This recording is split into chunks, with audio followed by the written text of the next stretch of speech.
my brothers and sisters. So now, good morning, good afternoon, good evening. My name is Anthony, your regular presenter for First State Immigrant Solution. In case if you never subscribe, and don't forget to hit the subscribe button so that anytime where I see throw a new video like this, will not be the first person where will not still get alert for anything when until they watch me for my video. So what make me come out today be say I say make I come shook my mouth as this August the end, so we want begin September, and the only thing where we see they prepare our mind for those people wey know say they go school or wey still get children wey still they go school.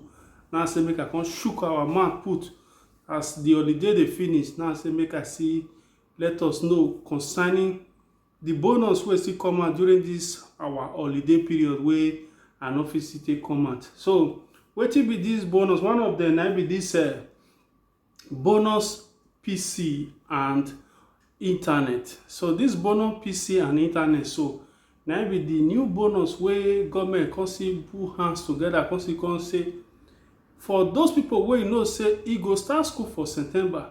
Due to this pandemic or corona period, a lot of controversies down at big grammar, a lot of things don't they happen. Government go talk one thing, region go say no, they don't agree to this their own distance. So this thing can see they go on so they before they come talk say some of them go start school on the 14th of September, which is those people wey know say they under primary, secondary and so on, or university. They say they go start school on the 14th of September. So during this the lockdown, they see they try how the official respect distancing, while some regions see they carry out their own modalities how the official open school for their own region. But concerning the region where we dey, so if you know say you get children wey dey under KG or pre-KG, whether they call Asilo or Nido or Materna, those people they thought say they go start school on the September 10th 2020, which is more or less like less than 2 weeks from now. So if those people go start for September 10th, how you fit prepare your children for this awaiting and the bonus wey see they come out for PC and internet. Now be the thing where I will shook my mouth put for today. In case today na your first time, my name is still Anthony, for your regular presenter for the First State Immigrant Solution. And here we for come dey throw away anything where you know say it still dey happen for Italy or Europe at large, so that we will fit still learn or we will fit still benefit as the case may be. So concerning those people who know say that they prepare themselves how they will start school, if you know say your children dey between the age of 3 to 5 years, say your pikin if you dey Emilia Romagna, they will start on the 10th of September. So those people will know say the day KG or Asilo Nido or Scuola Materna, which is all those KG less than 6 years of age, they go start September 10th. Someone are prepared. While the regular people, those primary school on, so those people they say they go start on the 14th of September. And if you know say the Emilia Romagna, the government constantly talk say the bonus we go give from 6 years or to 18 years, we talk say they go get free transport system.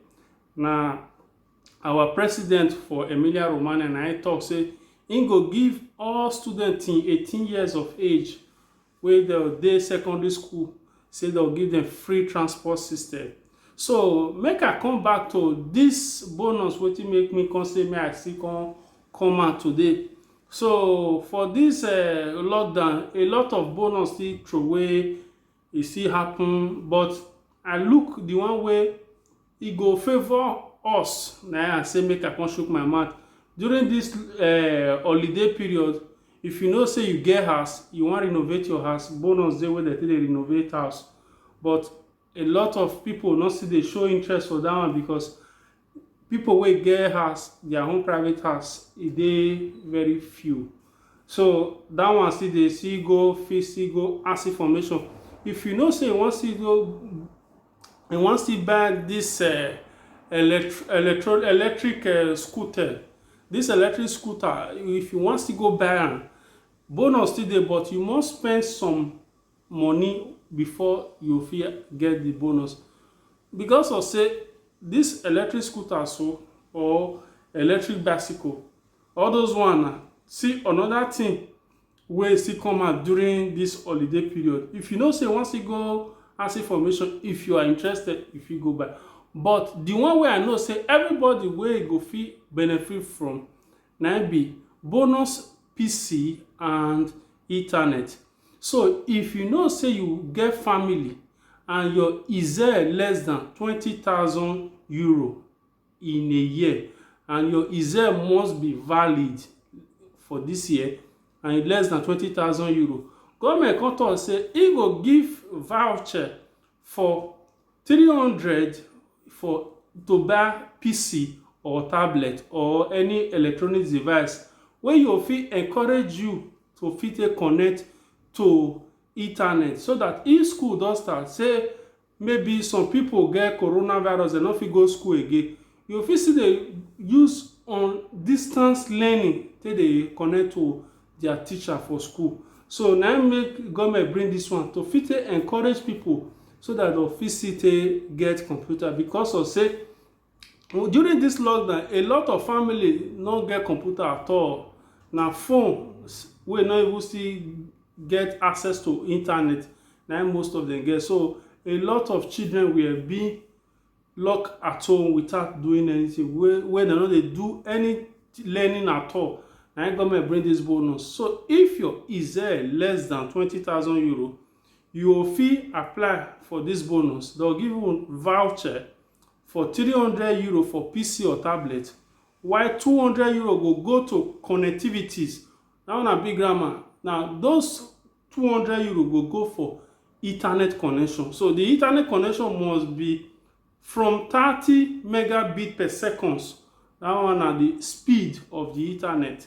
For 30 megabit per second and above, na im dem fit give you for the 200 euro. So if you know say your IZER for your family e dey less than 20,000 euro, you are entitled to two of them 500, 300 for PC or tablet, while 200 for connectivities, which is for Ethernet connection, that will enable you to connect to distance learning to their teacher, so that if the time don reach, you fit still do some online course. Because of say some regions still dey talk say no be everybody go fit start school at the same time. Some of them go dey school while some of them go dey on house, though they learn distancing. While some region dey talk say everybody must start school, but most see how the thing go take play. But this one na the bonus, e go start on the 20th of September, which is next month wey we wan enter. So how you go fit take apply, we go still come here come give you na the update if dem don update the site. So wetin be the thing wey you go fit take apply now? If you know say you still get IZER wey pass 20,000 euro, but e dey less than 50,000 euro, government talk say for those kind of people, im go give them 200 euro, which is voucher. Na im go give una. So those 200 euro na for those people wey dem fit take connect to internet connectivity. So if your IZER is less than 50,000 euro, you get 200 euro voucher equivalent for internet connectivities. While if your IZER is less than 20,000 euro, you will get 300 euro to buy PC or tablet, while 200 euro for internet connectivities of from 30 megabit per second upwards. So this bonus, they talk say na around 20th of September na this bonus go take start. So if you know say you get children wey still dey go school and you wan still get this, or you no get computer, you wan use this access take get computer for your children, this is just the opportunity. So you go infratelitalia.it. The infratelitalia.it, they go update the website www.infratelitalia.it. They say now there they go drop those information put, but for now the website never, they never do am make you fit still take apply. So any other one go still come, I go still come here, come still come shook my mouth put. So wetin you just need now, you need your easel must be current, e go dey valid for this year, and you still need speed, which is your credentials. So if you never get speed, you fit do am for post office, or if you still do am for commune if you know say you get federal. So those are the things wey dem need. So after that, you look for somebody wey go help you fill am online, and if you fill am online, they send your voucher for you. So you fit use am take go buy PC or any internet connection wey you want. So na this one be the video wey make me come out this morning now say make I come still come use am to say inform our people wey no know say this kind of bonus e go start on the 20th of September. So don't forget, una still hit your subscribe button so that anytime wey I see take throway any video, una will be the first person wey go still watch. So I still remain your Anthony, your regular presenter for this First Aid Immigrant Solution. So till we see again, say bye bye.